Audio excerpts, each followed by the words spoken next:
bien, des seniors décident de s'engager dans les FDC, les forces de défense coloniale, afin de retrouver, en échange de leur enrôlement, un corps jeune, magnifique, amélioré génétiquement, équipé d'un cerveau cybernétique appelé Ami-Cerveau et d'un sang nanorobotisé appelé sang malin.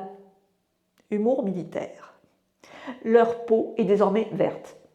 Cette technologie est inaccessible sur la Terre. L'espérance de vie avait augmenté il y a peu jusque vers 90 ans. Ce plafond n'avait pas été dépassé. Nous avions grignoté pratiquement 20 ans de plus que les 3 vingtaines et une dizaine. Puis Dieu, semble-t-il, serra le frein.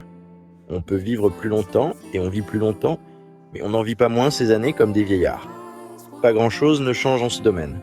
Regardez-vous, à 25, 35, 45 ou même 55 ans. Vous pouvez encore avoir le sentiment d'être capable de déplacer des montagnes. Mais à 65 ans, lorsque votre corps contemple la route menant à l'imminente ruine physique, c'est mystérieux. Régime et procédures médicales, chirurgicales et thérapeutiques commencent de paraître intéressants. Puis vous avez 75 ans. Vos amis sont morts et vous avez remplacé au moins un de vos organes majeurs. Vous devez aller pisser 4 fois par nuit et vous ne pouvez pas gravir une volée de marche sans être un peu essoufflé. Et pourtant, on vous dit que vous êtes en très bonne forme pour votre âge. Échanger cela pour une décennie de vie alerte dans une zone de combat vous semble alors une excellente affaire.